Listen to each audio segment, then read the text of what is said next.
Кайрадан Ош мамлекеттик университетинин апта ичиндеги маанилүү маалыматтар менен тааныштырып, студияда мен Жомарт Караев. Саламатсыздарбы.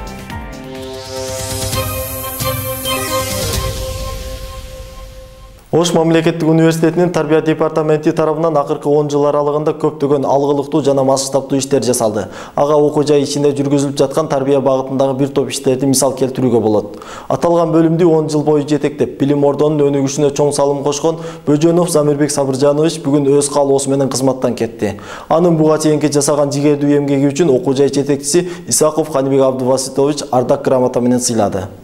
Ош мамлекеттик университетинин социалдык жана тарбия иштери боюнча проректору Бөжөнов Замирбек Сабыржанович агайыбызга ошол кетип жатып, ошо 10 жыл иштеп, жөн эле аркамды карабай, кылчайбай кетип калбайын деп, ошол жогорудагы ошо 1 сааттык отчетту даярдадык. Бул жерде жалаң гана мен өзүм жетектеп, өзүмдүн колум тийген гана иштерди ошо видео отчетко киргиздик деп ойлойм.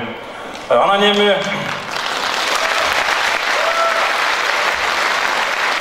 10 жыл деген аябай узак жыл, бирок ошол 10 жыл мага бир 10 күндөй эле болуп өтүп кетти. Анткени бул иш абдан кызык болду. Ошон үчүн мына мен күндө ушу эртең менен ушу ойгонуп эле ушул бет башымды жууп эле ушу ишке келип аттым да. Ушу бир дагы ушул иштен жадап, бир дагы ушул иштен бир заарканып тажаган күнүм болбоптур, азыр ойлоп көрсөм. Же болбосо качан кечкирет экен, качан саат 5 болот экен, 5 болсо ушу ишке үйгө кетишим керек эле деп бир да шашкан күнүм болбоду да. Ошол 6-7ге чейин ушу убакытты карабай эле ошол иштеп жүрдүк. Мына кетип аткан мезгилде ойлонуп көрсөм, менин ишим чоң эле мансап экен, чоң эле бийлик экен. Анан пенде катары мен бир четимде кетким да келбеди. Кетким келбеди, иш кызык болбосо, жаштар менен болбосо, анан кетким келбеди. Анан эми бирок баары бир жаңы адамдар келиш керек. Жаңы адамдар баары жаңы көз карашты алып келет. Жаңыча мамиле болот ишке. Баа философиянын танууну жана тануу философиясы барго. Баары бир ошол коом жаңыланып туруш керек. Ошон үчүн мына бизде 1,5 миңден ашык окутуучуларыбыз бар. Айрымдары бир күн кафедра башчы болбой жүргөн окутуучуларыбыз бар. Ошон үчүн башка дагы жамааттагы чыгармачыл ошо күчтүү инсандарга ошо орун берейин деген ойдо ошо өз эрким менен бошотуп атам. Ушул канчалык оор болсо дагы ушу элдин алдында официалдуу түрдө ушул арызымды тапшырып коеюн сизге.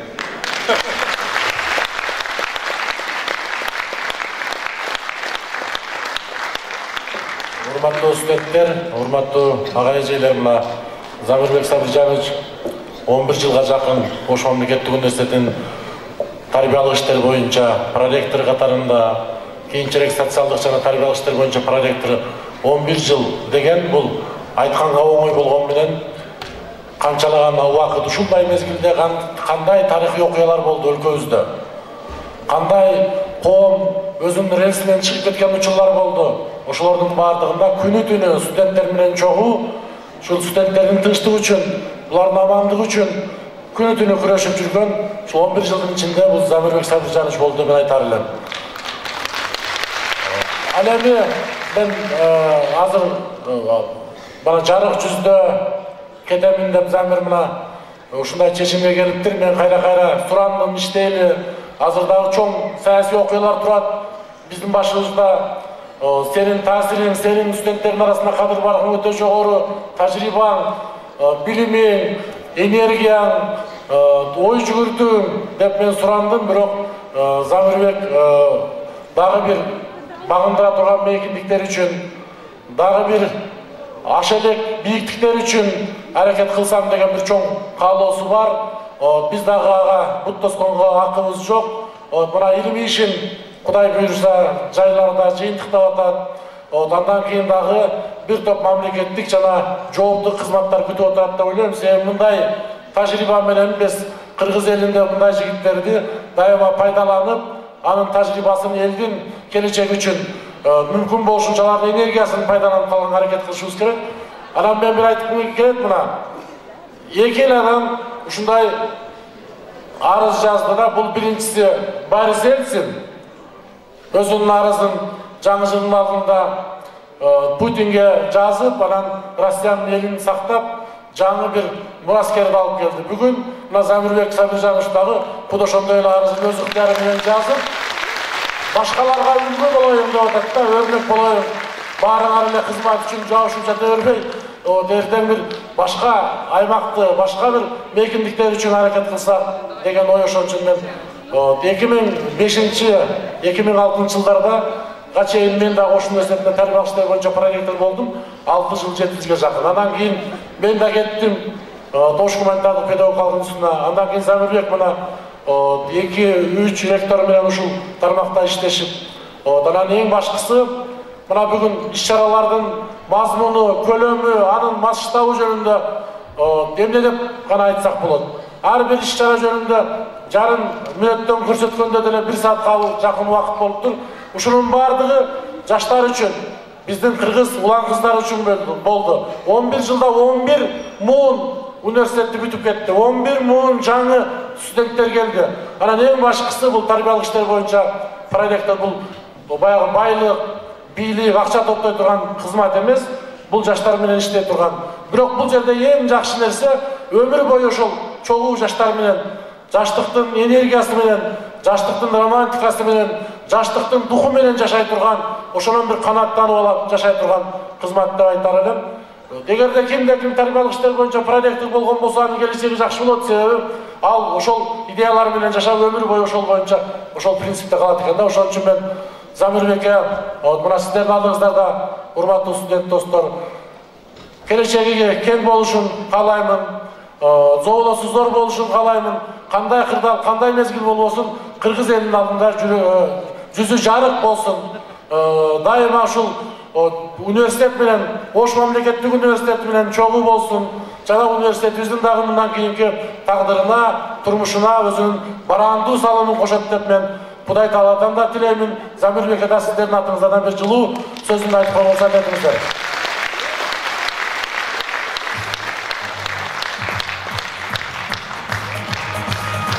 Кыргызда билесиңер да, чепкен кийгизет. Анан мен кече Замирге чепкен кийгизет десе, агай мен азырынча жашмын деди. Мен ошон үчүн мындай мен айттым.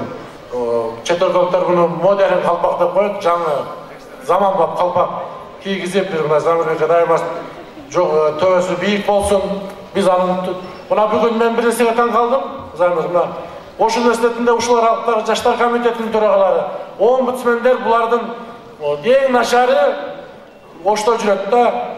Ал эми булардын 70% бүгүн президенттин администрациясында, өкмөттүн администрациясында, жогорку кеңеште иштеп, ушулардын баарына жол ачканга мүмкүнчүлүк жаратып бериптир. Эми ошолордун баардыгы Замирбектин дагы ошол эмгектерин эске алып, жылуу сөздөрүн айтып колдойт деп ишенем. Дайыма зоолоң бийик болсун.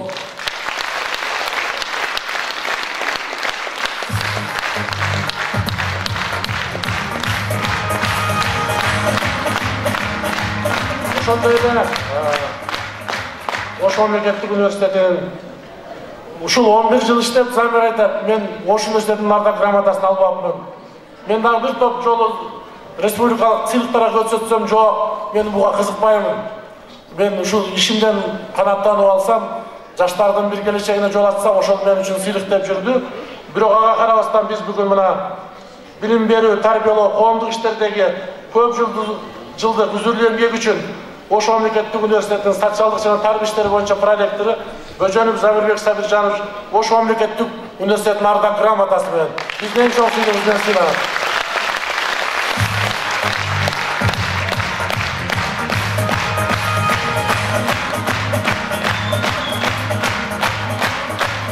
Ошондой эле 25 000 сом акчалай сыйлык менен сыйлап койгунуздар деп атат.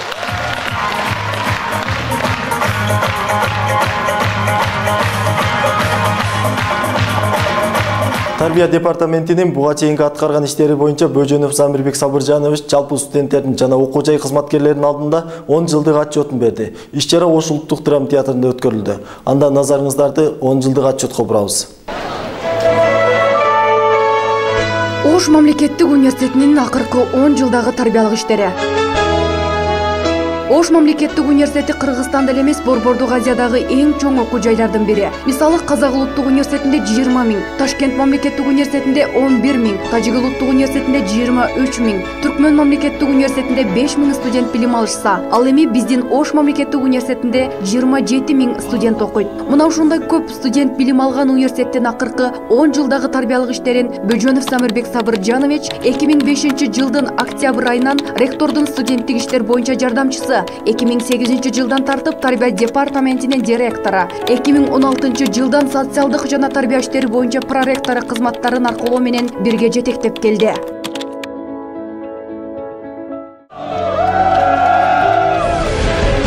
Дарак бир жерден көгөргөн сымал 10 жылдан ашык убакыт ошмунун маанилүү бир тармагын жакшыртуу максатында тынымсыз изденип, дайыма жаңы идеяларга умтулуп, чыгармачылык менен эмгектенүүсүнүн натыйжасында ошму бир топ жаңы тарбиялык иш-чаралар менен байыгандыгын Замирбек Бөжөновдун жетектөөсү астында уюшулган төмөндөгү иш-чаралардан көрүүгө болот.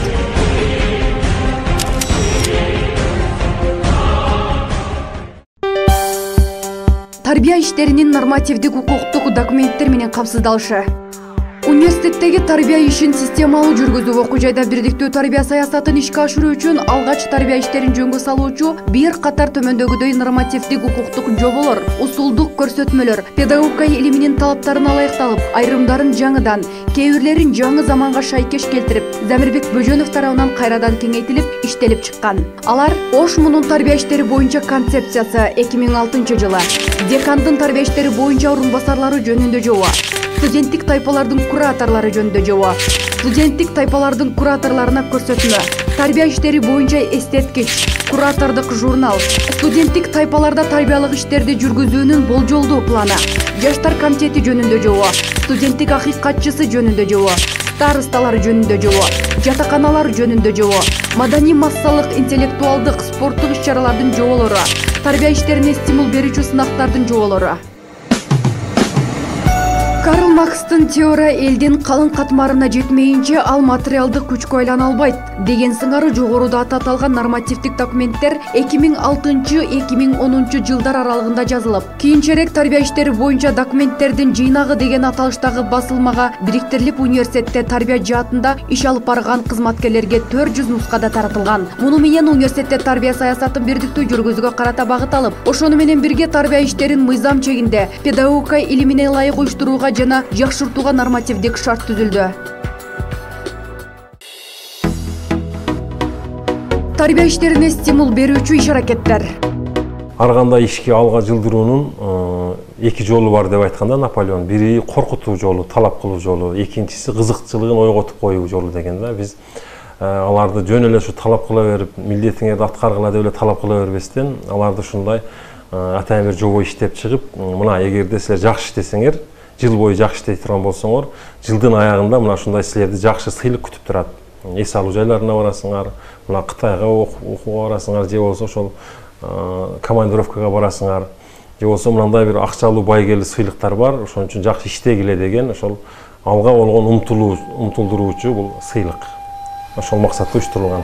Университетте тарбия жаатында эмгектенген кызматкерлерди өз ишине кызыктыруу максатында 2008 жылы Ош мунун тарбия иштерине стимул берүүчү сынактары жөнүндөгү жобо иштелип чыккан. Ага ылайык окуу жыл ичи факультет, коллеждерде тарбиялык иштерди комплекстүү жана системалуу жүргүзүүгө декандын орун басарларын кызыктыруу үчүн эң жакшы тарбия иштерин жүргүзгөн декандын орун басары сынагы, ошондой эле академиялык тайпалардын студенттерине үзгүлтүксүз талбай тарбия берүүгө окутуучуларды шыктандыруу үчүн жылдын куратору конкурсун өткөрүү традицияга айланды. Жогорудагы аталган конкурстардын жеңүүчүлөрү Кытай сыяктуу чет өлкөгө стажировкага жөнөтүлүп, Ысык көл, Сары Челек, Арсланбаб, эс алуу жайларына жолдомолор, акчалай сыйлыктар уюштурулуп келди. 11 тайпасынын куратору, экинчи даражада диплом, 3000 сом акчалай сыйлык менен сыйланат. Азизова Дилбара, юридика факультетинин конкурстан жеңип Китайга барып эс алып келип, мен өзүмө ушундай жыйынтык чыгардым. Дайыма иштеп, чоң ийгиликтерге жетип, Кыргызстандын сыртына чыгып, жакшы нерселерди үйрөнүп, аларды студенттерге айтып, мындай көз карашты өзгөртүп. Ош университетинде негизги тарбия иштери боюнча декан орун басарында конкурс уюштурулган. Мындай конкурстардын көп түрү бар. Ошонун бир бөлүгү болгон мыкты тарбия иштери жүргүзгөн декан орун басары деген конкурста 2-нчи орунду алган үчүн ушул жерге келип эс алып атам. Келгиле, жеп калгыла, малдын шашлыгы. Аябай жумшак, келгиле. Жегенди арманда, жебегенди арманда. Келгиле. Ал эми студенттерди терең билим алууга, ар тараптан өзүн-өзү өнүктүрүүгө шык берүүчү эң мыкты студент сынагы бар. Ошмуда президенттик үмүт стипендиясын же $1200 атуулдук стипендияны эч бир студент кокусунан лотереядан уткан сыңары ута албайт, же тааныш билиши күчтүүлөр ала албайт. Анткени эң мыкты студент жоосундагы талаптар ага жол бербейт. Жобо түрдүү стипендияларды ыйгарууда адилеттүүлүктү гана орнотпостон, студенттерди окууга, илимге кызыгууга жана спортто, коомдук иштерде активдүү болууга мотив берет. Ар тараптан университалдуу өнүгүүнүн критерийлерин көрсөтүп турат. Эң мыкты студент сынагы жеке студенттерди прогресске шыктандырса, студенттерди тайпасы менен жааматташтырып, ынтымак ырашкерликте өнүгүүгө өбөк кылчу эң мыкты студенттик тайпа сынагы сунушталып келүүдө. Ал эми факультетте лидер жаштардын башын кошуп, студенттин өзүн-өзү башкарууга, маданий массалык иш-чараларды уюштурууга чоң салым кошкон төрагалар үчүн эң мыкты жаштар комитети сыяктуу сынактарды жыл сайын тарбия департаменти тарабынан өткөрүлүп, жеңүүчүлөрүнө Ысык көл, Сары Челек, Арстанбаб, Кара Шоро эс алуу жайларына экскурсия уюштурулат. Биз тарых факультетинин ИБ-12 3 курстун ИБ-12 тайпасы Ошмунун факультеттер арасында өткөрүлгөн мыкты тайпа конкурсунда 1-нчи орунду алып, ошонун натыйжасында бул жерге Сары Челек эс алып келип отурабыз. Албетте бул жеңишти бизге алуу оңойго турган жок.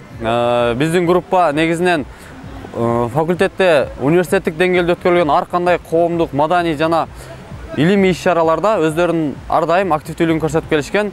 Мисалы, Ошмунун стилдүү студенти, Ошмун мырзасы ушундай жана башка иш-чараларда өздөрүнүн алдыңкы орундарды ээлеп, жана ошондой эле түштүк регионундагы университеттер арасында өткөрүлгөн предметтик олимпиадада 1-нчи орунду багындырган студенттерибиз бар. Сары Челекке биздин Ош мамлекеттик университетинин ректоратына чоң рахмат билдиребиз. Себеби кече келгенбиз 2 күндөн бери биз аябай жакшы эс алып жатабыз. Мен ойлойм, бул ушундай эң мыкты группаларга өткөрүлгөн ушундай маарекелер бул студенттерге берилген стимул деп эсептейм. Бул жер дагы аябай кооз экен. Жана кыргызымдын кол жерлерине суктанып, көз артып, аябай шүгүр кылып атабыз. Кыргызымдын кызы экенибизге, ушундай жерде төрөлгөнүбүзгө. Эң негизгиси бул жетишүү боюнча 31 балл алдык. 21 студент болсо, ошонун 20 стипендияны, анан катышуу боюнча дагы 1-мынстан алдык.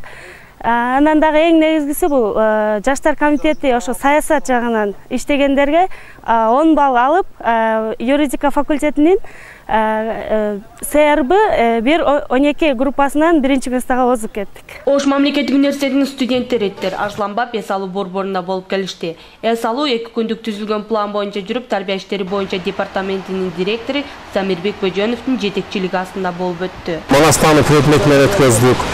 Психология, педагогика предметтери, булар ошо жалпы университетте бир нече факультеттерибиз окуйт. Ошонун жеңүүчүлөрүнүн ар бир командасында 5 студентти, 1-нчи орунду алган команданы, анан ошолорду окуткан окутуучуларды кошуп, мына Арстанбапка алып келдик. Мындан сырткары биз мына Нооруз майрамына карата жыл сайын Ошмуй жазы деген таланттуулар фестиваль өткөзөбүз. 14 номинациядан турган, ал жерде ушу манасчылар, ырчылар, ушу бийчилер, ар кандай ушу жанрлар боюнча өтөт фестивалыбыз. Ошол фестивалдын дагы алдыңкы жеңүүчүлөрүн кошуп алып келдик.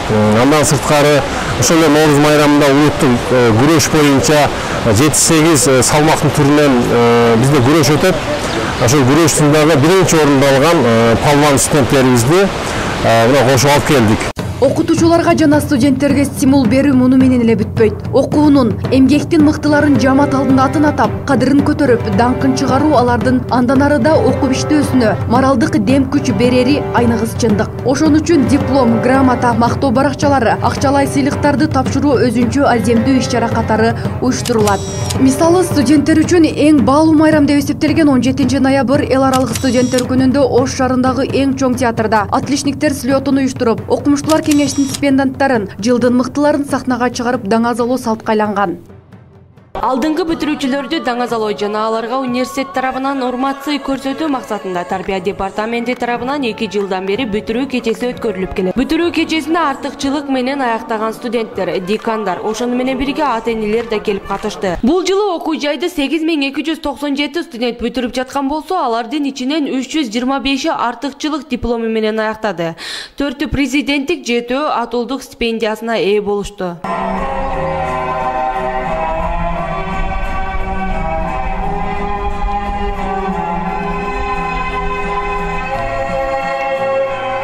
Андан соң артыкчылык диплом менен аяктаган бүтүрүүчүлөргө сертификаттар тапшырылды.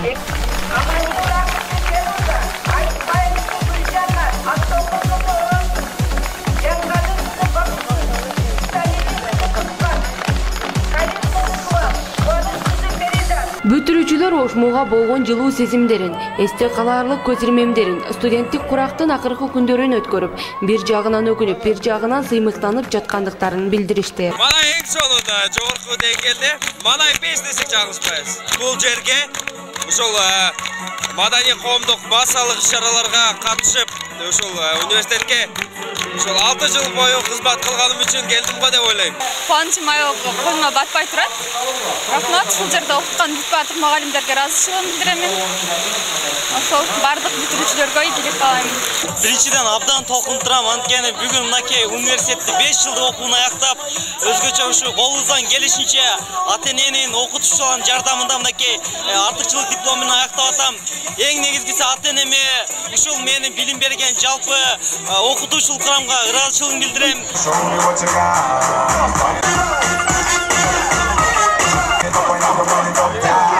Университеттик деңгээлде уюштурулуучу акыркы коңгуроо 2015 аземинин 2 бөлүгү жалпы бүтүрүүчүлөр үчүн бий кечеси жана түрдүү оюн зооктор менен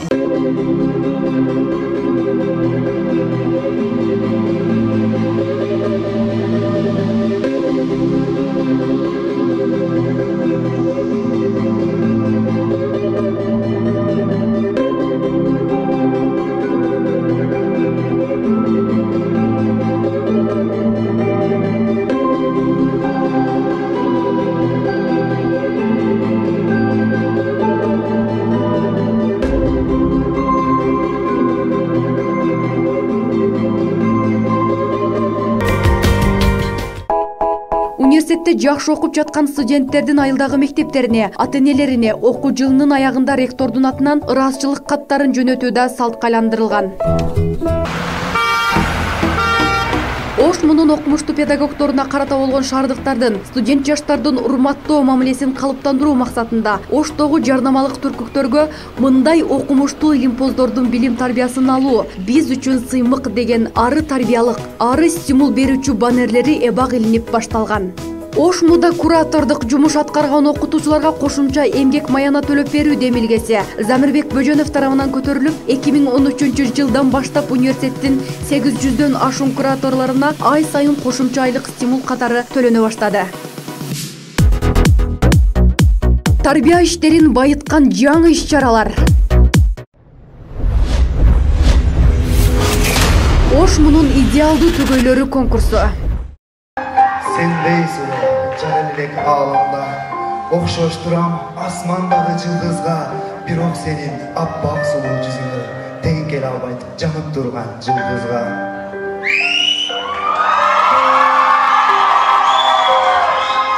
Оқшоштырам асмандағы сұлу айға, оқшоштырып ойланамын өзім қайра, сені қарап, айды қарап салыштырса, жаным саңа жетпей қалат сұлу айда.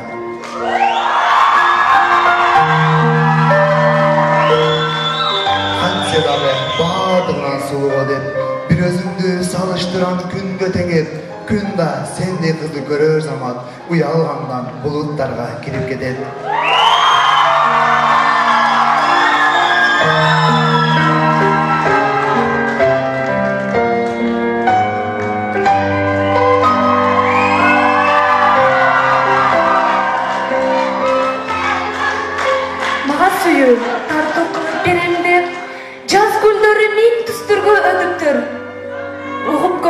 Жүрек менен чебердеп, жактырганым махаббатка өтүптүр. Мага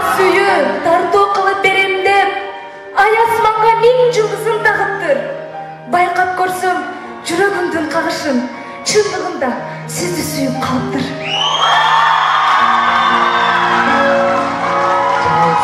Жаралыпсың өлүйдөгө жалгыз болуп, дарылачы жүрөгүмдүн дарызы болуп, сени сүйүп катты ооруп калган кезим карап турчу жанымдагы караан болуп.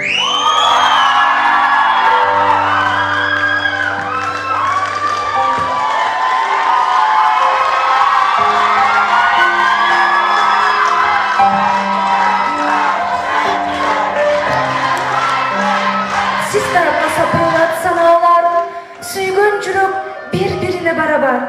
Ömürdөгү тагдырыма табылган таянычым сиз акыркы таянар.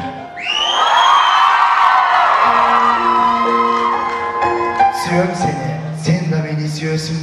Билем жаным, ичиңе катып жүрөсүң. Бирок бир жагынан бул да туура. Тилебиз сүйүү сөзүн жүрөк гана сүйлөсүн.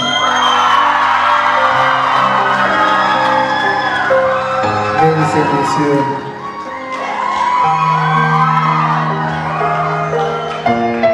Бактылыбыз бул жашоодо, жараткандан биз ошону сурайбыз.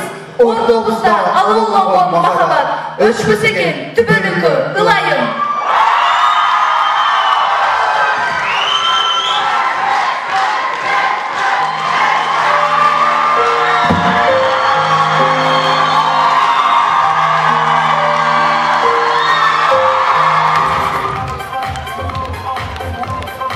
Жаштар арасында сүйүүгө болгон туруктуулукту, махабаттагы арулукту даңазалап, студенттердин эстетикалык табитин арттыруу, жаштардын маданий романтикалуу эс алуусун камсыз кылуу максатын көздөгөн бул конкурс 2006 жылдын 14 февралынан баштап жыл сайын үзгүлтүксүз уюштурулуп келет.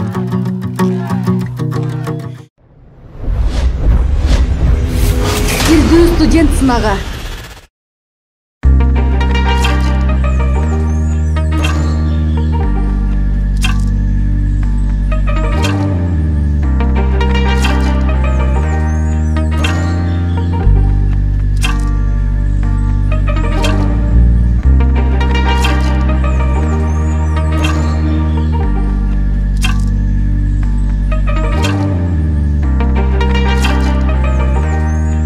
Керектүү адистер гана тарбияланбастан, жогорку маданияттуу интеллигенттер калыптандырууга тийиш. Жогорку окуу жайлардын бүтүрүүчүлөрү жөнөкөй элге жогорку маданиятты жайылтуучу болуп эсептелинет. Биздин студенттерибиз коомго жакшы жүрүм-турумдары, кооз кийине билүүлөрү менен үлгү болуусун каалайбыз. Чындыгында карапайым калк өнүккөн маданиятты жогорку билимдүү адамдардан көрбөсө, анда кимден көрөт? Көчөдө эс алуу жайларына кандай кийинүү керек? Официалдуу жайларда кандай? Той тамашаларга, салтанаттуу жерлерге эмне кийип барса болот? Мына ушул суроолорго жооп берүү иретинде Замирбек Бөжөнов тарабынан Ош Мунун стилдүү студенти сынагы долбоорлонуп, ал 2016 жылдан баштап студент жаштарга эстетикалык тарбия берүү жана алардын кооздукка болгон табитин арттыруу, студенттерди жарашыктуу кийинүүгө, кооз жүрүм-турумга көңүлүн буруу максатта уюштурулат.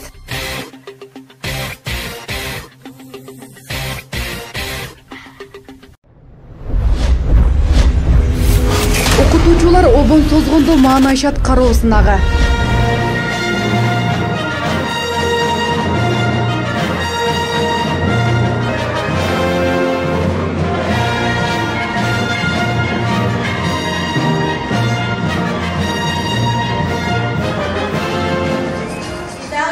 Конкурс, посвященный 60-летию Ошского государственного университета под названием «Окутуучулар обон созгондо» объявляем открытым. Самому лучшему руководителю, самому лучшему ректору, самого лучшего университета Кыргызстана. Урматтуу эжекелер, азыркы мага айткан сөздүн баары сиздерге тиешелүү сөз. Ош мамлекеттик университетинин тарбия департаменти тарабынан өткөрүлүп жаткан профессордук окутуучулук курамдын чыгармачыл таланттардын ортосундагы окутуучулар обон созгондо маанайшат кароо сынагынын финалдык кездесүүсүнө куш келиңиздер. Бүгүнкү сынакта берүү үчүн сөз иш дегенде ичкен ашын таштаган, ошму десе бет дегенден кайтпаган имерилип улам ошмууга бир топ ишти жасаган да аткарган Ош мамлекеттик университетинин ректору, филология илимдеринин доктору, профессор Исаков Канибек Абдубаситович ага берилет. Урматтуу ага эжелер, урматтуу студент достор, мына бүгүн мен Ош мамлекеттик университетинин ректоратынын атынан, жалпы профессордук окутуучулук курамынын атынан студенттерибизди бүткүл дүйнөлүк студенттер күнү менен куттуктап коюуга уруксат этиңиздер. 2011 жылдын 5 мартында Ош мамлекеттик университетинде алгачкы жолу жөнөкөй окутуучудан тартып, кафедра башчылары, декан, проректор, ректорго чейинки кызмат адамдарын камтыган окутуучулар обон созгондо аттуу маанашат кароосундагы профессордук окутуучулук курамдын арасында уюштурулуп баштаган. Окумуштуу илимпоздордун көп кырдуу таланттарын сахнага алып чыккан бул конкурс студент көрүүчүлөрдүн кызыгуусун аябай арттыргандыктан 3 күнгө созулуп, байгеси 200 000 сомго чейин жеткен. Көңүл кушун көкөлөтүп, маанайды шат кылган ары кызыктуу, ары абройлуу кароосундагы акыркы кездерде 17 ноябрь эл аралык студенттердин майрамына карата мугалимдердин белек катары 2 жылда 1 жолудан уюштурулат. Бул долбоордо Замирбек Бөжөнов тарабынан иштелип чыккан.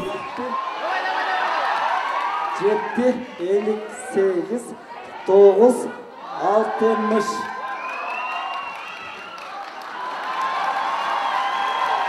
Бедный студент, бедный.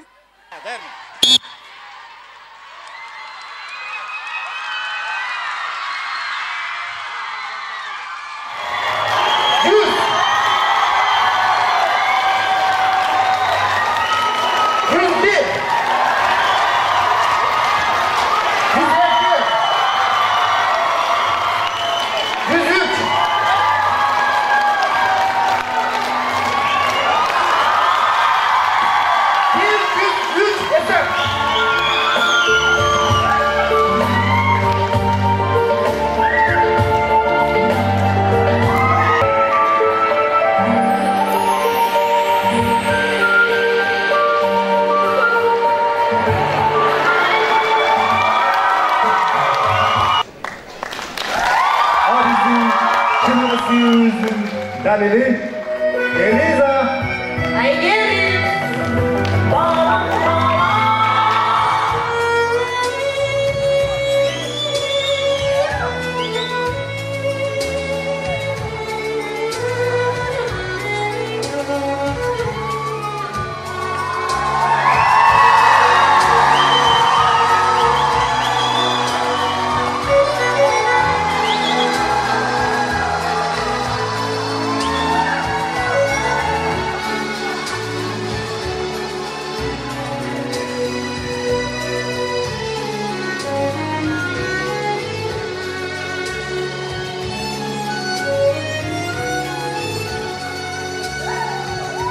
Таңдағы шөдіріндей мөлекенсің, тазалықтан дан таттырчы білейін, толықшыған, тұнық суылы көлекенсің, ойның башчы толқын менен кирейін. Билем бүгін саға жолығам, таң нұрының берметтерін тағынып, көздер ғана жүрек сырын жашырбай, күтті дешет, күгім кечте сағынып, періштелер тосып жығып жолыман, билем бүгін саға жолығам, сен түшімі керген күні күт түшіп, жалғыз ғана мендіксің деп жорғам, періштелер тосып жығып жолыман, билем бүгін саға жолығам. Башқача, кимдер сүйбейт, дени таза, жаш чакта. Біз сүйөбүз, намыс кылбай сүйөбүз. Жаш улгай, карып бара, жатсакта. Андайып жок, айтам деген оюм бар. Мени сүйдү эки жигит бир учур. Кандай болду, ал сүйүүнүн аягы, мен айтайын. Сен жакшылап оғып көр. Аттусы мені көріп қызарат. Заттусы мені көріп құмсарат. Ал қызару, ал құмсару чын сүйі. Сүйі күчі жүрегіні от жағат. үчүн эркен мааниси бар булардын. Неге сенден сүйбөгүн деп сурандым. Эгер сүйсөң, көргө башым кирсе да, кол алдыңда колду куруп турармын. Ошондуктан сүйбө дедим, жалбарып. Сүйүп калсам, кимге менен убал.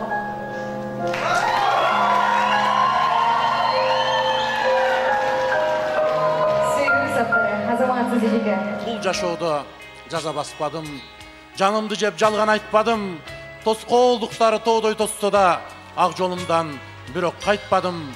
Сындыргысы келди сынбадым, чөктүргүсү келди чөкпөдүм, бурганактар беттен алса да күтүп келдим жашоо көктөмүн.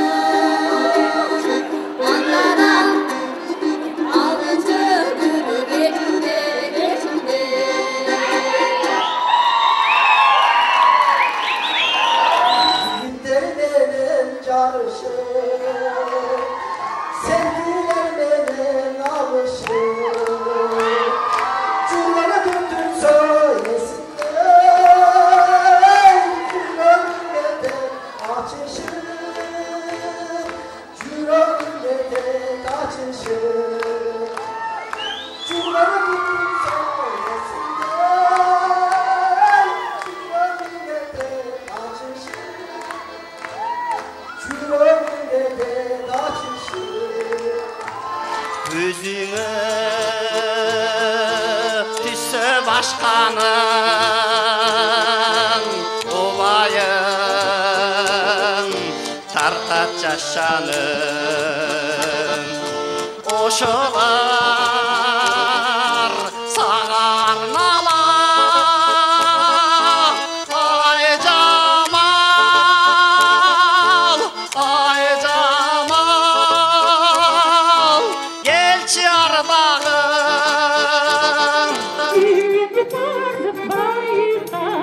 айтылған сұлулар қалған үлдікті сүйіп ұпалы үлдірміш сенден айланам. Көл болса да көл жегінде мен болсам, көлге түшкен іш көнектен сен болсаң. Марқұлық ялталды. Ай, ағай, шындайда делегені қозғауға сұрау бересіз бе? Делегенің басында қалғыр. Екі. Мен саған да жерден берейін, ауызға оша жерден берейін. Мақұл. Ертең келесің. Бүгін түні боссың бұ? О, ағай, боп бошмын, совершенно бошмын. Қайерге барайын түні? Айты орайын бұ? О, ағай, даярмын, мен даярмын. Үйден бір қанам шықпай, түніменен ұқтабай, мұны одағы адавиаттарды оқып келіп, ертең келесің. Башын ортқан бүт. Жүна! Ай, ағай, ертең тұрбайсың, оғай. Кезекте күйе таңды аккредитациясын баштаймыз. Студия, көптен бері қайрылып жүрген бапкердің қызметіне ортақтарымен келіңіздер.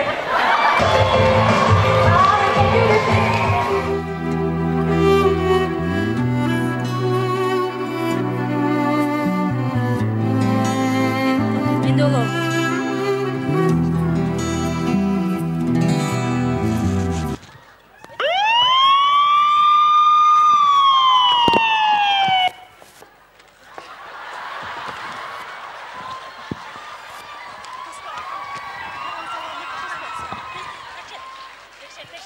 Неден кен?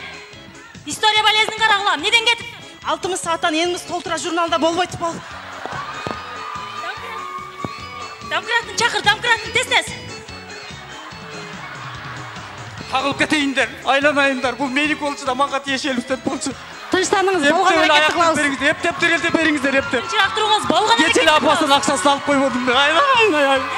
Соңғыс қадап кейіп алғамын. Сіз тез бізге дары-дармек алып келіңіз.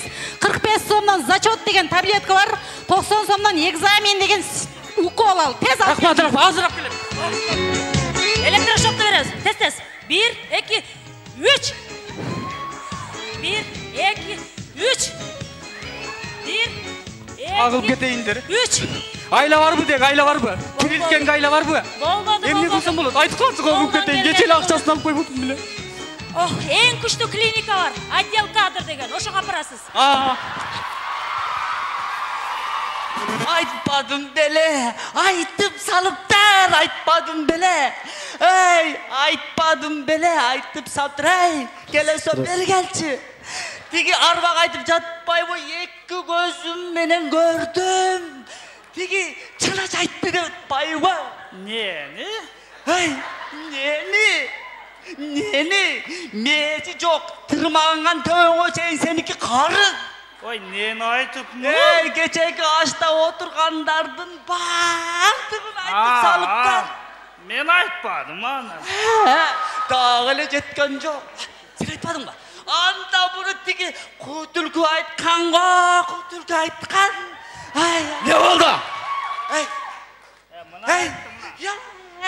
Бул чалач айтпаса, кышталашкан көмүргө окшоп карарып сен айтпасаң, мына мен айттым. Анан бардым да эшигин теп кирдим. Анан биринчи турга катышпай финалга чыгып алдыңар дедим. Ким тура?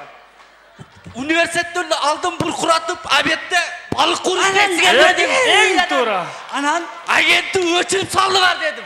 Анан не деди? Ушуларды айтайын десем, обедке чыгып кетиптир да дагы.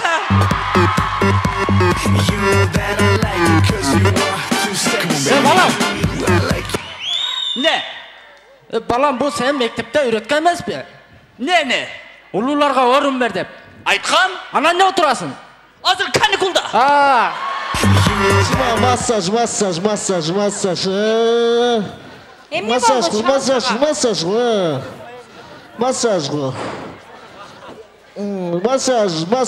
Tüpür. Oy, gömrak tüpür. Oo, canım. Tüpür. Tükürdü otasın. Mağa vraçlar aytiledem. Жыланын уусу дәрекен депчи. Мен алаконда алдасам. Айлык алдым, сен да алдыңбы? Көбөйгөнүн сезе алдыңбы? Балдарыңа айлыктан калбай, карыздарга берип салдыңбы? Дагы сонун саптарыбыз бар. Бирок биздин убактыбыз тар. Ошентсе да, ошто жашап, Ошмуда окуп, ошмуда иштегенибизге биз сыйлыктарабыз. Окутуучулар обон созгондо карасынын шарттарын өзгөчө мыкты чеберчиликте аткарышкандыктары үчүн медицина колледжинин чыгармачыл жамааты 1-даражада диплом жана 30 000 сом акчалай сыйлык менен сыйланат. Математика жана информациялык технологиялар факультетинин чыгармачыл жамааты 1-даражада диплом жана 40 000 сом акчалай сыйлык менен сыйланат. Сыйлыкты Кыргыз Республикасынын билим берүү жана илим министринин орун басары Каденова Зууракан Ажмаматовна тапшырат. Кол чаап коюңуздар. 40 000 сом акчалай сыйлык.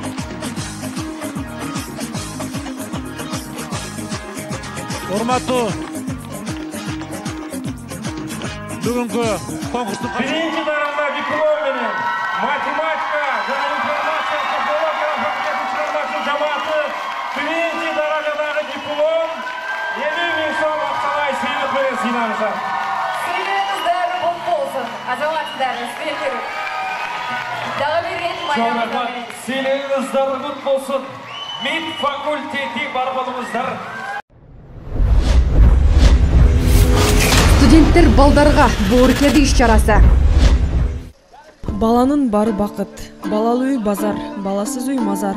Бул жашообуздун маңызы, сүйүүнүн жемиши бул албетте наристелер эмеспи? Учурдагы социалдык абалдын начардыгынан улам, көп ата-энелер өз канынан бүткөн балдарын таштап кетүүгө аргасыз болуп жатышат. Өзгөн районундагы Мамат Разаков атындагы жетим жана ата-энесинин кароосуусуз калган балдардын мектеп-интернатында жалпысынан 185 кыздар жана балдар тарбияланат.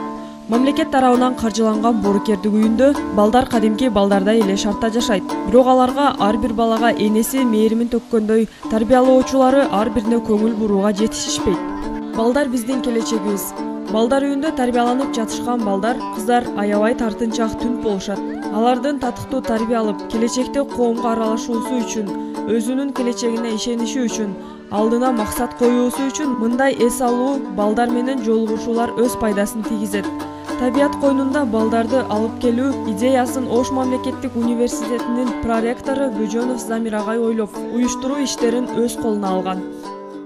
Биз ушу 2010 жылдан бери Ош мамлекеттик университети студенттер балдарга деген өзүбүздүн боорукердик акциябыз бар. Ал ушу 1-июнь балдар күнүнө карата жыл сайын 1-июндун алдында ошол Ош шаарындагы ошол балдарга мектеп интернаттарды, көз азиндердин мектеп интернаттарынын балдарын алып, ушу жарымын студенттер, жарымын ушу балдарды алып, Акбура эс алуу жайларына, башка ошол табияттын жакшы жайларына алып барып, түрдүү оюн зоокторду уюштуруп, спорттук оюндар, конкурстар, бий кечелерин, ырларды, ошо таланттуу студенттерди алып барып, ошо студенттерди ошолор менен биргеликте чогуу эс алып, аларга ошо агалык, эжелик мээримдерин төгүп, эс алып уюштуруп келатат. Анан бирок быйылкы жылыбыз өзгөчө. Себеби ушул буга чейин өтүп келген ушу иш-чарабызды көрүп, ошо өзүбүздүн ошол быйылкы бүтүрүүчү студентибиз, табияттануу факультетинин студенти Кучунова Нурпер деген кызыбыз ошол өзү ошол Демилге жаккан экен ушул иш-чара.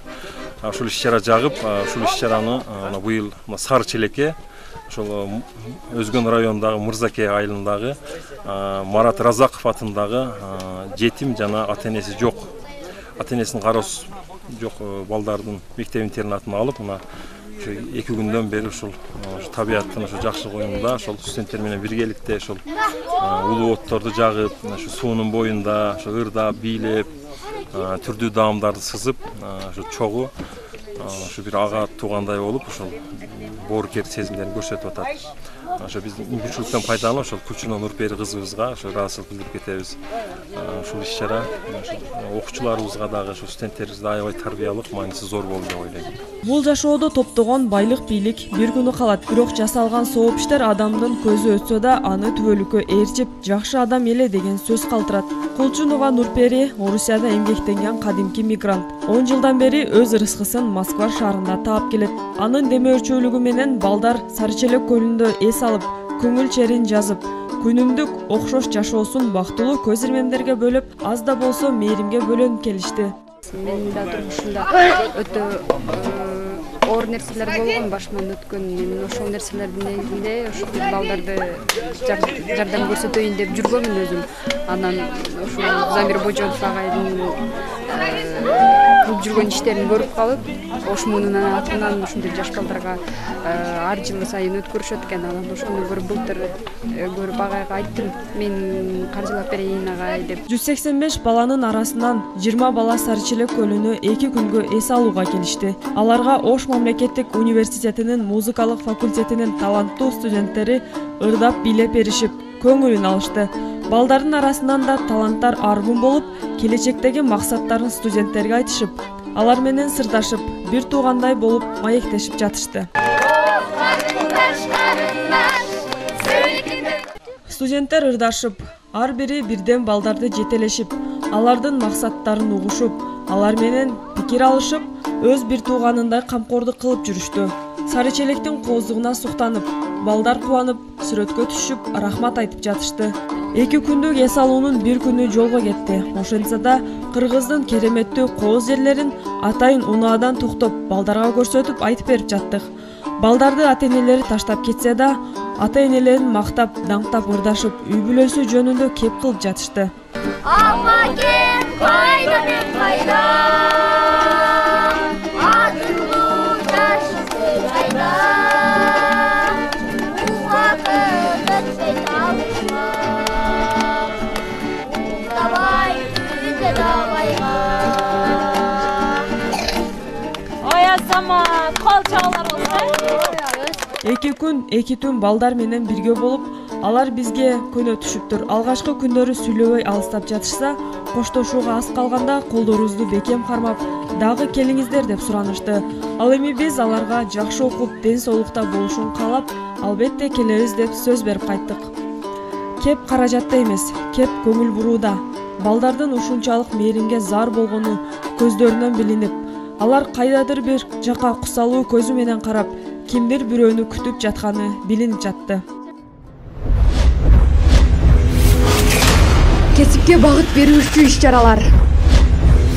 Кыргызстан алга Ошмунун коомдогу кадыр баркын жогорулатуу, студенттерге аймак таанутуу, ошону менен бирге мектеп бүтүрүүчүлөрүнө туура кесип тандоого көмөктөшүү максатында Замирбек Бөжөновдун идеясы менен 2010 жылдан баштап түрдүү облус, район, шаарларда кесипке багыт берүүнүн жаңыча эффективдүү формасы иштелип чыккан. Мында мектеп бүтүрүүчүлөрүнө таланттуу студенттердин кызыктуу конкурстарын көрсөтүү менен профориентация кылуу ишке ашырылат. Ага ылайык Ошму жазы таланттуулар фестивалынын гала концерти, жатаканада жашоо керемет, шайыр тапкычтар клубунун тамашалары, ошондой эле Ошму мырзасы, Ошмунун идеалдуу түгөйү, Ошму периси, суулар сынактары, Баткен, Нокат, Алай, Өзгөн, Каракулжа, Жалал Абад, Кочкор Ата шаарларынын жүздөгөн мектептеринин бүтүрүүчү класстары үчүн ата мекенди коргоо күнүнө, 8 март аялдардын эл аралык майрамынын урматына, Ноорус, 1 апрель күлгү күнүн утурлай коюлуп келүүдө. Кесипке багыт берүүнү максат кылган бул иш-чаранын алкагында Ошму жөнүндөгү фильмдер, роликтер көрсөтүлүп, ошондой эле университет жөнүндөгү маалыматтар нур кезине басылып таркатылып турат. Кыргызстандын желеги жүрөгүмдө желбирейт мекенчилдик иш-чарасы.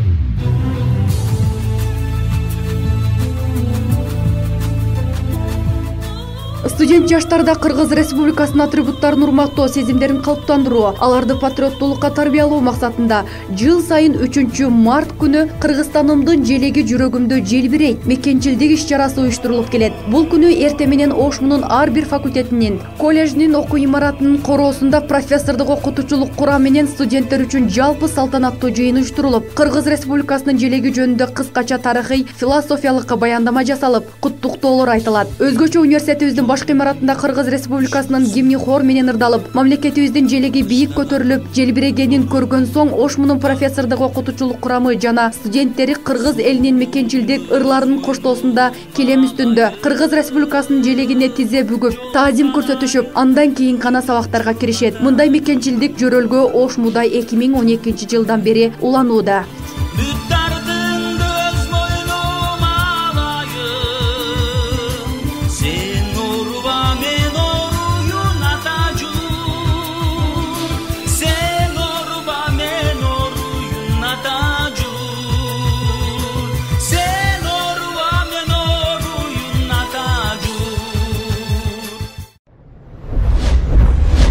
Ошмуда кыш маданий спорттук эс алуу иш-чарасы. Кыш мезгилинин бир күнүн Ошмунун профессордук окутуучулук курамы жана студенттер тоого чыгып, жааматташа муз тебип, таза абада бутага каратып, аяз ата жасап, бийиктикти багындырып, университет тарабынан уюшулган экскурсиялык даамдардан татып, чер жазып, жан дүйнөлөрүн аппак кардай тазартып кайтышат.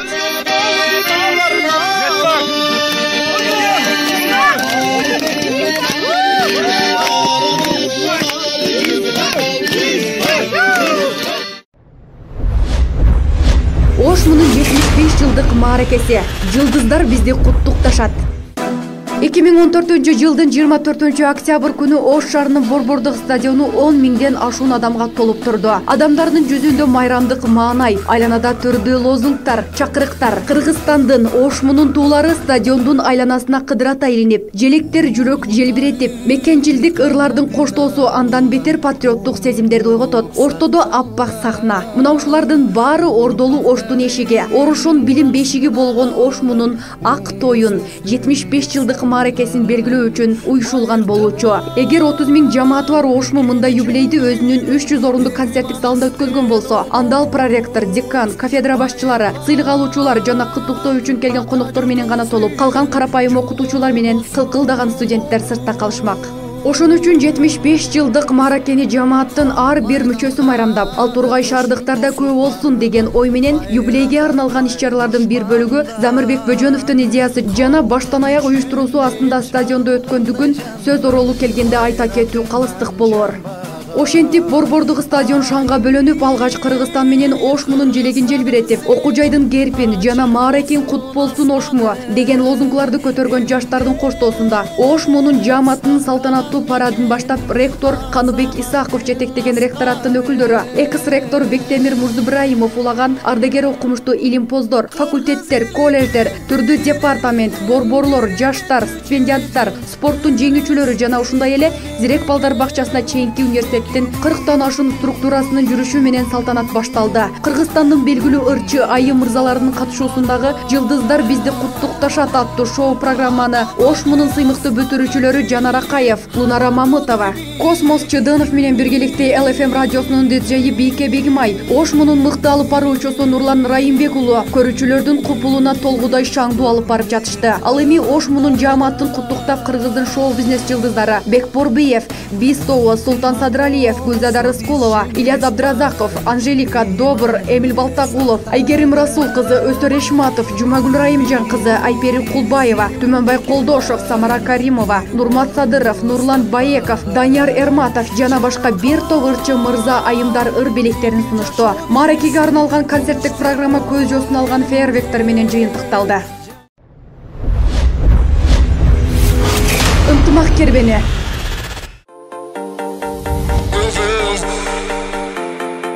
Окуу жайыбыздын таланттуу алдыңкы студенттери Ошму билимдүү, бирдиктүү Кыргызстан үчүн деген уран менен кыргыз элин ынтымакка чакыруу, өлкөнүн тарыхый, ыйык жерлери менен таанышуу максатында ынтымак кербени 2013 жылы ректор Каныбек Исаковдун колдоосу менен уюштурулуп баштаган.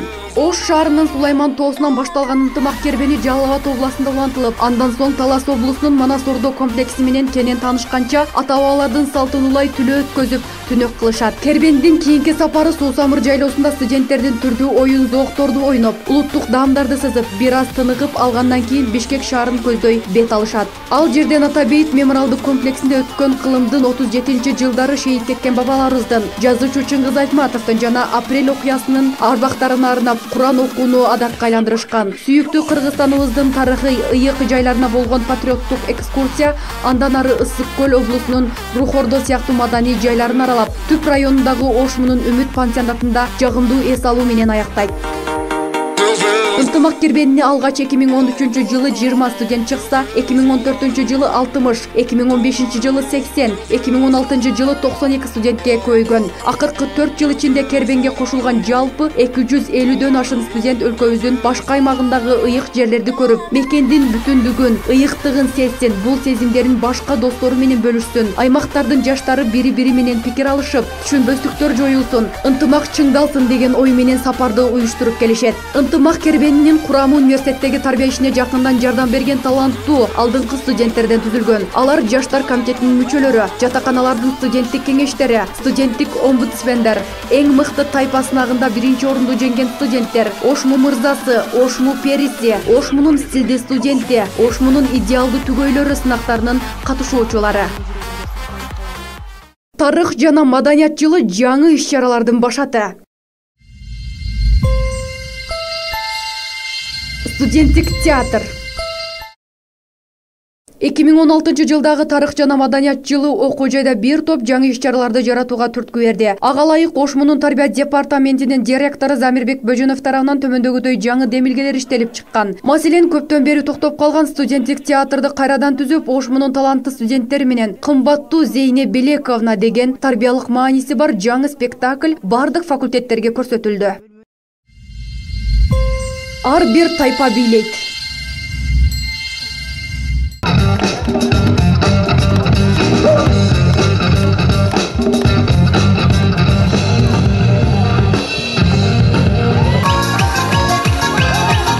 Бүгүн сиздер менен Ош мамлекеттик университетинде жаңы бир иш-чараны Азыркы жаштар 2-3 гана түрдүү бийди билгендигин үйлөнүү үлпөт тойлорунан көрүүгө болот. Ушундан улам жөнөкөй жаштардан Ош мунун студенттери өзүнүн бийлөө маданияты менен айырмаланып туруусу үчүн ар бир тайпа бийлейт аттуу долбоор иштелип чыгып, ага ылайык дүйнөлүк, улуттук жана заманбап бийлерден 20-30га жакын ар башка бийдин түрлөрүн студенттер өз алдынча үйрөнүшүп, жыл бою факультеттерде кезектешип бий майрамдарын өткөзүштү.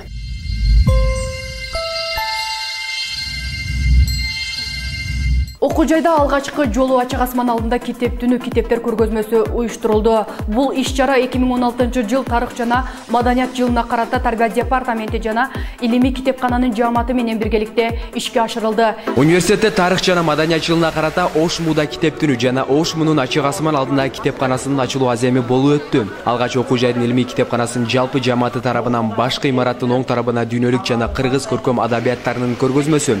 Сол тарабына Кыргыздын улуттук тамак аштарынын көргөзмөсү уюштурулуп, жалпы көрүүчүлөрдүн назарына тартууланды. Ош мунун ачык асман алдындагы китепканасынын ачылуу аземинде окуу жай ректору баштаган ректордук жамаат жана окутуучулук профессордук курам өздүк китепканаларынан алып келген китептерин аталган китепканага белекке берип, жалпы студенттерди окутуучуларга китеп окууга, сүйүүгө чакырып, китеп менен дос болууга үндөдү. Ошондой эле бул самалык биздин жашообуздун образын айланса деген тилектерин билдиришти.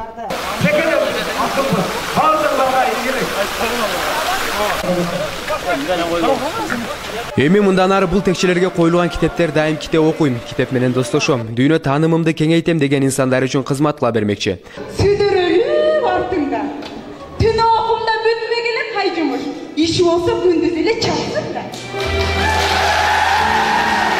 Кийинки бөлүгү жыйындар залында белгилүү жана жаш акындар поэзия кечеси менен уланды. Мында белгилүү акын жазуучулар Зинакан Пасанова, Мамат Ибраим Жанибеков, акын Улукбек Омекеев жетектеген Жигер чыгармачылык борборунун сүйүү, заман темасындагы ыргактары тартууланып, поэзия көрмандарынын жан дүйнөсүнөн орун алды. Андан соң жалпы көрүүчүлөргө Ош мунун студенттик театры тарабынан даярдалган Кымбаттуу Зейне Белековна аттуу спектаклинин премьерасы жана көпөлөк көркөм фильми көрсөтүлдү.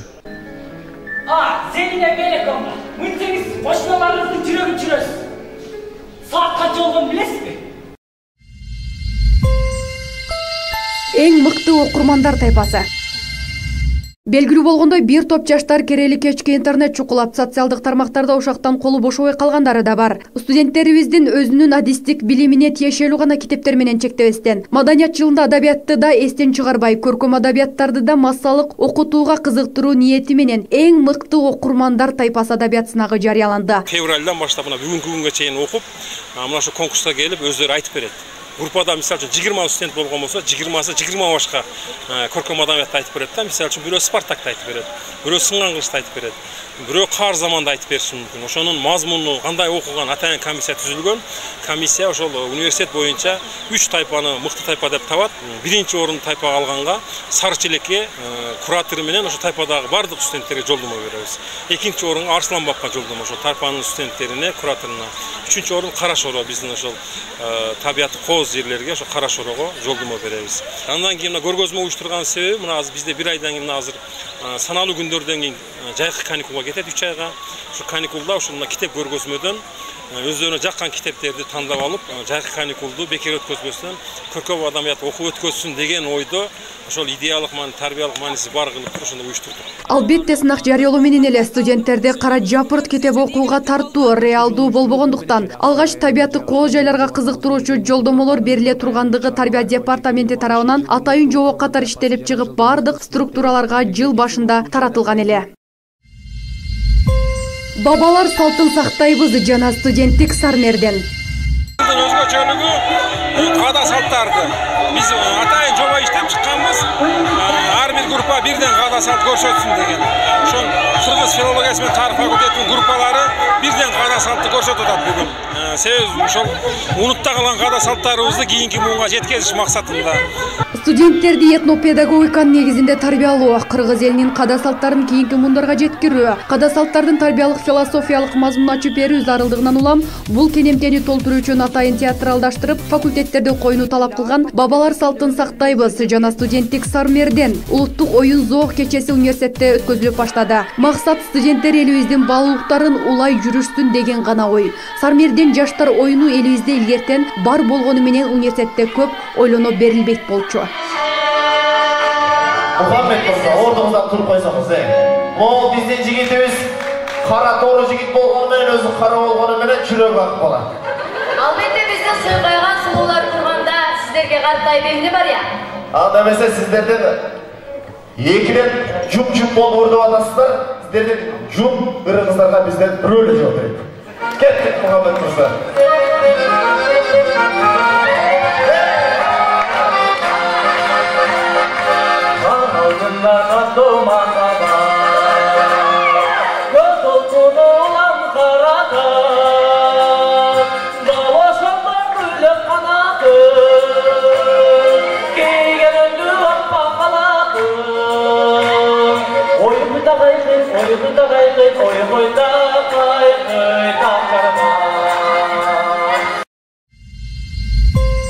Жүрөгүмдө Кыргызстан музыкалык патриоттук иш чарасы. башта улутташым кандашым, көкүрөктө улуу намыс кайнасын, ар бир кыргыз аманаты манастан хан тукуму кулга айланып калбасын. Бүгүн жалаң мекен жөнүндө ырлар жаңырат. Бул дегендик концерт эмес. Бүгүн ушул жүрөк титиреткен ырлардын коштосунда Кыргызстан жөнүндө ойлонуучу күн. Улуттук духту көтөрүүчү күн. Бүгүн Ош мамлекеттик университетинин студенттеринин патриоттук ойгонуу күнү. Бүгүн Кыргызстан деп жүрөк титирей турган күн. Бүгүн жүрөгү кыргыз деп соккон ар бир мекенчил жаштын Кыргызстаным сен үчүн күйүп жанып билим алып кызмат кылам деп максат коюшу күн. Жалаң патриоттук обондуу ырлардын күчү менен студенттерди мекенчилдикке тарбиялоо иш тажрыйбасы алгач ирет Ошмуда жүз берди. 2016-жылдын 11-октябрь күнү Ош шаарынын чар тарабында жайгашкан Ошмунун 20 чукул факультет коллежинин патриот студенттери баштарына ак калпак, улуттук кийимдерди кийишип, колдоруна Кыргызстандын желегин желбиреттешип, мен сени сүйөм Кыргызстан, мекеним менин Кыргызстан, жүрөгүмдө Кыргызстан деген мекенчилдик урандарды жар салышып, жүздөгөн миңдеген студенттерибиз Ошмунун башкы имаратын көздөй туш-туштан агылып, Кудум хан манастын 40 чоролорундай каптап кирип келип жатышты. Бул күнү Ошмунун башкы имараты жер жайнаган патриотторго толуп, кыргыз элин бириндикке, ынтымакка чакырган, Кыргызстандын кең келечегине, мамлекетибиздин гүлдөп өсүүсүнө арналган ырлар оболуп, элибиздин патриоттук сезимин ойготуп, жаштарды мекенчилдикке делөөртүп жиберчү ылгый патриоттук обондуу ырлардын циклынан түзүлгөн кыргыздын ырлары биринин артынан бири жаңырып жатты.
Студенттик өзүн-өзү башкаруу тарбиялык иштердин таянычы.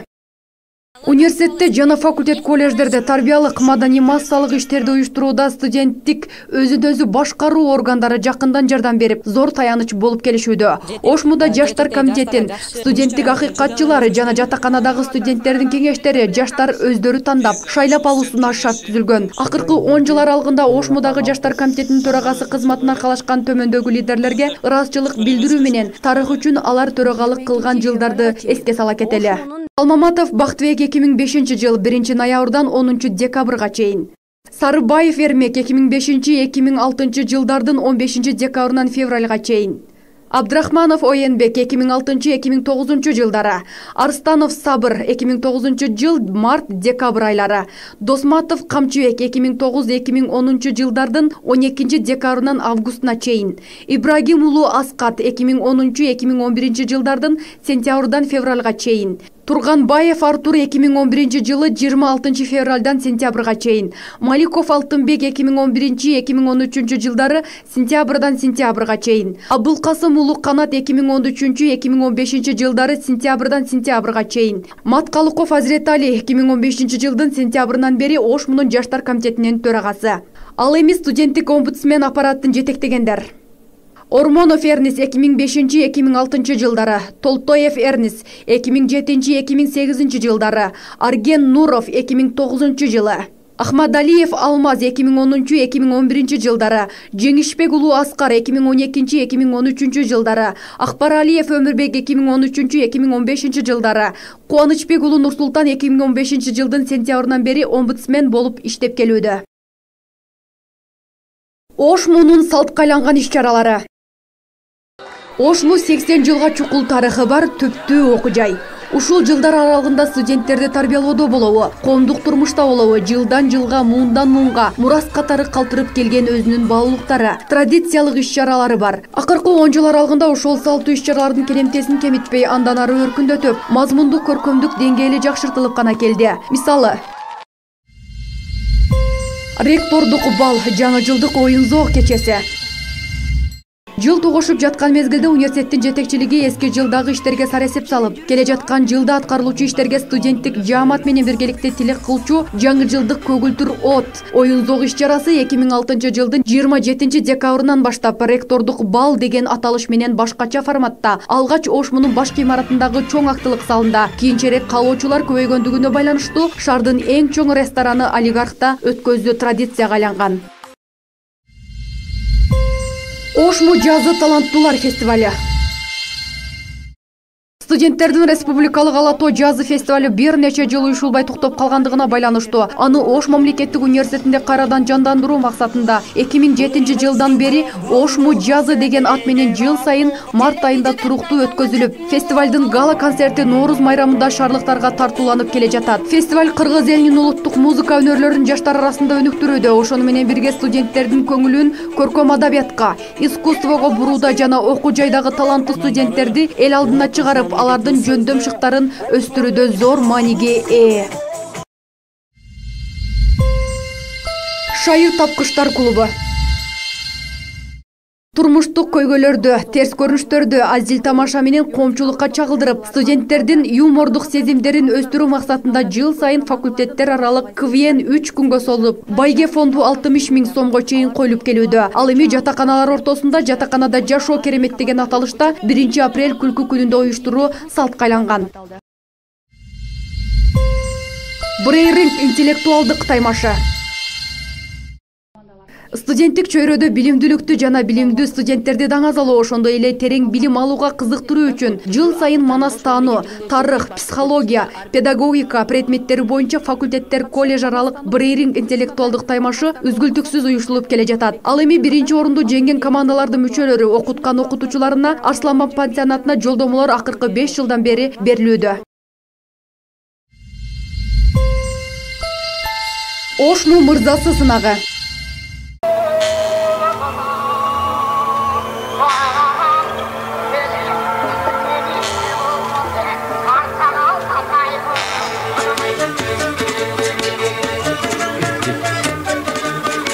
Алато, жибер жайлоо, кыргыз жерим, сени менен бийик асман теңиндемин, мекенчил уулуң турат алдыңарда. Ассаламу алейкум, кыргыз элим. Береке, бакыт нуру куюлган жер, баабурдай баатыр келип сыйынган жер. Ош шаары, достук шаары, сүйүү шаары, бейиштин ордосундай туюлган жер. Өзгөчөрөөк билим алып башкадан, өсүп жатат бийиктикке жаш кадам, келечекке кенен жолду көрсөткөн. Ошмум сени кайда барсам мактанам. Мезгил келди, биз мекенди коргоочу, болду элим жакшылыктан түңүлбөйт. Жүрөгү от, уулуң мында турганда, кыздарыңдын бир тал чачы үзүлбөйт.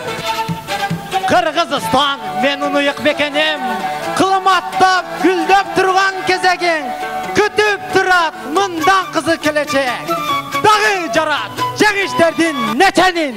Улутчул дейт билбеген, улутту кимдер сүймөгөн, кыргыз деп келип күйнөгөн, кыргыз деп кетип күйнөгөн. Жалпы студенттерге мырзалыктын мыкты үлгүлөрүн көрсөтүп, студент мырзалардын интеллектуалдык, маданий деңгээлин жогорулатуу жана жаштарды мекенчилдикке тарбиялоо үчүн Ошму мырзасы сынагы ата мекенди коргоо күнүнө карата уюштурулат. Жигиттерибиздеги улуттук духту көтөрүү үчүн конкурстун кошкон салымы чоң экендигин баса белгилей кетүү зарыл. Ошму периси сулуулар сынагы. Саламатсыздарбы, урматтуу, кадырлуу бүгүнкү кеченин коноктору, ошондой эле ордолуу Ошмунун студенттери. Мына ошентип бүгүн баарыбыз көптөн күткөн, жыл сайын салтка айланган Ошму периси 2008 аттуу сулуулар сынагын баштап отурабыз. Негизинде бүгүнкү сынакта тандалған мықтының мықтылары. Ар факультеттен 12 факультеттен 12 суйқайған сұлу, ажарлы берілеріміз ат салышмақчы. Қырмызы қиын қымчабел, қыздары сұлу қырғыздың демекші. Андамесе біз әселі көздағы біздің мұрсаларды көп күттірбайлы. Андамесе егерде ошму даяр болсақ. Даяр бі? Біздің берілерімізді тозбалабы. 1995 жылдагы университет сулусу окуу жайдын чоң актылык залдарында өтүп келген болсо, акыркы 10-15 жылдан бери шаардын эң чоң маданий жайы Ош улуттук драм театрында уюштурулуп баштады. Анткени сулуулар сынагын көркөмдүк эстетикалык жагы жана уюштуруу деңгээли жылдан жылга жакшырган сайын көрүүчүлөрдүн бүйүрү кызып, конкурс аншлаг менен өтүп келет. Конкурс өтчү күн өзүнчө сулуулук майрамына айланып, театр алдында лимузин сыяктуу түрдүү автоунаалар менен кадыр барктуу адамдардын коштоосунда өзгөчөлөнүп келген конкурстун катышуучуларын күйөрмандар кызыл килемде тосуп алышат. Конкурстун талабына ылайык сулуулар көпчүлүктүн алдында улуттук кийим кийип, уккулуктуу үнү менен кыргыз элин жерин даңазалап, мамлекетибиздин тарыхын, элдин када салттарын билген акыл карачаштыгын көрсөтүп, өзүнүн өнөрүн, талантын жар салып, кыздарга тиешелүү икемдүүлүгүн сыпаттап, сулуу ажарын, келбетине жарашкан кийим кийип, ак маралдай койгон басыгын, айтор кыргыз кызына мүнөздүү болгон төгөрөгө төп келишкен сулуулукту көрсөтүшү абзел. Белгилей кетчү нерсе, Ошмо перисине катышкан бардык сулууларга ысык көлгө жолдомо берилип, ал эми баш байгени жеңген периге акыркы 3 жылдан бери Дубай шаарына эс алуу сертификаттары университет тарабынан эмес, уюштуруу тобу тарабынан берилип келип жатат. Сиздер менен студияда мен Жомарт Караев болдум. Ушул жана башка маалыматтар менен Ош Суу Чекит КЖ сайтынан тааныша аласыздар. Кайрадан эфир аркылуу амандашканча саламатта калыңыздар.